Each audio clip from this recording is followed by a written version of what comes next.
ఈ IPL 2024 17వ season మోతెక్కిపోతుంది. అందరూ ఊహించినట్లే thrilling మ్యాచ్లకు care of అడ్రస్గా మారిపోయింది. చివరి ఓవర్ దాకా కాదుండే చివరి బంతి దాకా కూడా విన్నర్ని గెస్ చేయలేని పరిస్థితి నెలకొంది. అంటే ఇప్పటికే ఈ సిరీస్లో 450 సిక్స్లు, అలానే 1200 పైనే ఫోర్లు, ప్రతి 13 బంతులకు ఓ సిక్స్ నమోదవుతుంది. మ్యాచ్కి వచ్చేసరికి 19 సిక్స్లు యావరేజ్గా నమోదవుతున్నాయి. అలానే ప్రతి 5 బంతులకు ఒక 4, డెత్ ఓవర్స్లో అయితే ఏకంగా 4 బంతుల నుంచి ఒక 4 చొప్పున నమోదవుతున్నాయి.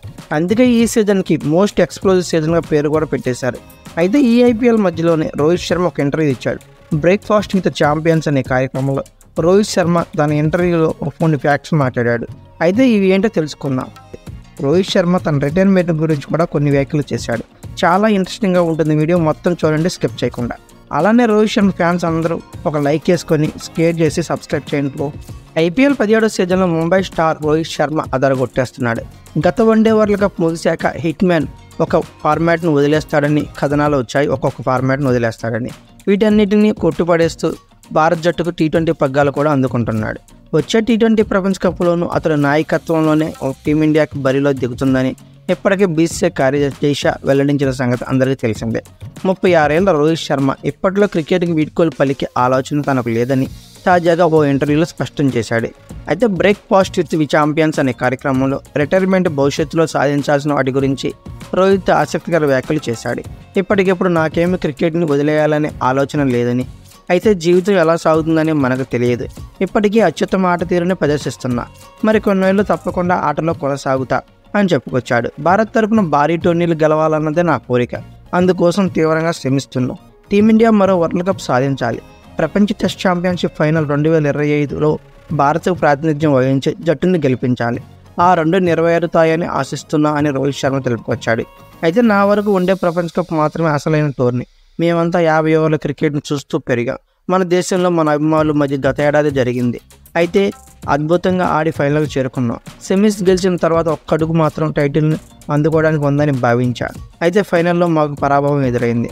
ఆ సమయంలో ఎన్నో ఆలోచనలు మనసులోకి వచ్చాయి. అన్ని విభాగాలను బాగానే ఆడాం కదా, ఆత్మవిశ్వాసంతో ఉన్నాం. ఎందుకు ఇలా జరిగిందని మదన పడ్డాం. ఒకే ఒక్క రోజు, ఆ చెడ్డ రోజు మా కప్పును దూరం చేసింది. అయితే ఫైనల్లో మేము సరిగా ఆడలేదని మాత్రం భావించడం లేదు. కొన్ని విషయాలు మన చేతుల్లో ఉండవు. ఆస్ట్రేలియా మాకంటే కాస్త బెటర్గా ఆడింది కాబట్టి విజేతగా నిలిచిందని రోహిత్ శర్మ వెల్లడించాడు.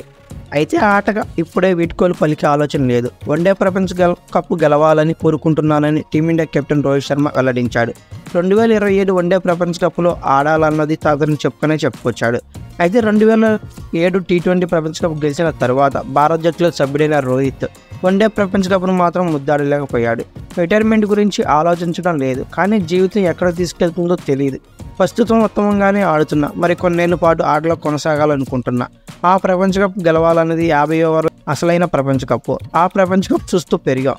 2025 లార్డ్స్లో ప్రపంచ టెస్ట్ ఛాంపియన్షిప్ ఫైనల్ జరుగుతుంది. అక్కడి వరకు వెళ్తామని నమ్మకంతోనే ఉన్నా అని ఓ యూట్యూబ్ షోలో కూడా రోహిత్ శర్మ తెలిపాడు. అయితే నిరుడు స్వదేశంలో జరిగిన వన్డే ప్రపంచ కప్లో రోహిత్ సారథ్యంలోని భారత్ ఫైనల్లో ఆస్ట్రేలియా చేతిలో ఓడిన సంగతి తెలిసిందే. మనం ప్రీవియస్గా కూడా చెప్పుకున్నాం. అది వన్డే ప్రపంచ కప్ భారత్లో జరిగింది. ఆ ఫైనల్ వరకు మేము మెరుగ్గా ఆడాం. సెమీస్ గెలిచినప్పుడు కప్పునకు మరో అడుగు దూరంలో ఉన్నామని అనుకున్నాం. నిజంగా చెప్పాలంటే మా ఆ ఫైనల్ ఆ ఓటమికి ఒక్క కారణం కూడా కనిపించలేదు. అందరికీ ఒక చెడు రోజు అంటూ ఉంటుంది. మంచి క్రికెట్ ఆడిన ఆత్మవిశ్వాసంతో ఉన్న ఆ ఫైనల్ మనది కాదని రోజుగా మిగిలిపోయింది. ఆసీస్కు మంచి రోజుగా నిలిచిపోయింది అని హిట్మ్యాన్ చెప్పాడు. ఈ ఏడాది సొంత గడ్డపై ఇంగ్లాండ్తో టెస్ట్ సిరీస్లో రోహిత్ సేన 4-1 సొంతం చేసుకున్న విషయం విదితమే. అయితే ఇటీవల ఇంగ్లాండ్తో ఆడినప్పుడు విభిన్నమైన ప్రత్యర్థిని ఎదుర్కొన్నాం. వాళ్ళు క్రికెట్ని భిన్నంగా ఆడారు. ప్రతి బ్యాటర్ మాకు సవాలు విసిరాడు. అందుకు తగ్గట్లుగా మానసిక దృక్పథాన్ని మార్చుకోవాల్సి వచ్చింది. విదేశాల్లో గెలవడం కష్టమే, అలాగే విదేశీ జట్లకు భారత్లో అలాంటి పరిస్థితి ఎదురవుతుంది. సొంతగడ్డపై ప్రయోజనాన్ని పొందాల్సిందే అని రోహిత్ శర్మ వివరించాడు. కోల్కతాలో వెస్టిండీస్పై 6వ స్థానంలో వచ్చి చేసిన సెంచరీ 177 పరుగులు టెస్టుల్లో తనకిష్టమైన సందర్భం అని అతను పేర్కొన్నాడు. తన వీడ్కోలు సిరీస్లో సచిన్కి అది 199వ టెస్ట్ అని చెప్పుకొచ్చాడు. అయితే ఐపీఎల్లో ప్రతి జట్టు బలమైందేనని ముంబై ఇండియన్స్ మాజీ కెప్టెన్ రోహిత్ శర్మ అభిప్రాయపడ్డాడు. గత దశాబ్దంలో ఐపీఎల్ ఎంతో పురోగతి సాధించింది. ప్రతి జట్టు తీవ్రమైన పోటీనిస్తుంది. ఐపీఎల్లో బలహీనమైన జట్టు అనేది లేదు అనుకుంటున్నా అని చెప్పుకొచ్చాడు. అయితే ఏ జట్టు దేన్నైనా ఓడించే EPL English premier league football first డివిజన్లో టోర్నీలో ఐపీఎల్ మారిందని చెప్పుకొచ్చాడు. కానీ ఆరంభంలో అలా ఉండేది కాదు. ఇప్పుడు అన్ని రకాలుగా ఆలోచించిన సరైన ఆటగాళ్ళ జట్లు తీసుకుంటున్నాయి. అని రోహిత్ శర్మ చెప్పుకొచ్చాడు. నేను డక్కన్ చార్జర్స్కు అతడు ఆడుతూ రాజస్థాన్ రాయల్స్ కెప్టెన్గా అప్పుడు తన దిగవంత షేన్ వార్న్ ఎదుర్కొన్నా. ఆయనది అద్భుతమైన క్రికెట్ బుర్ర. క్రికెట్ గురించి విభిన్న కోణాల్లో ఆలోచించేవాడు. అప్పటి సహచరుడైన గిల్క్రిస్ట్ వార్న్ ఎంతటి ఉత్తమ ఆటగాడు నాకు చెప్పేవాడే. వ్యాఖ్యాతగా వార్న్ ఉన్నప్పుడు తర్వాత 2 లేదా 3 బంతుల్లో ఏం జరుగుతుందో అంచనా వేసేవాడని రోహిత్ శర్మ చెప్పుకొచ్చాడు. అయితే రోహిత్ శర్మ రిటైర్మెంట్ గురించి మీరేమనుకుంటున్నారు? 2027 వరల్డ్ కప్ ఆడే ఛాన్సెస్ ఉన్నాయని మీరు అనుకుంటున్నారా? ఉంటే కామెంట్ బాక్స్లో ఎస్ అని పిన్ చేయండి. అలాగే ఈ వీడియో కనుక మీకు నచ్చితే like, share, comment plus subscribe చేసుకోండి. అలాగే పక్కనే ఉన్న బెల్ ఐకాన్ ఒకటి మాత్రం మర్చిపోకండి. Thank you for watching.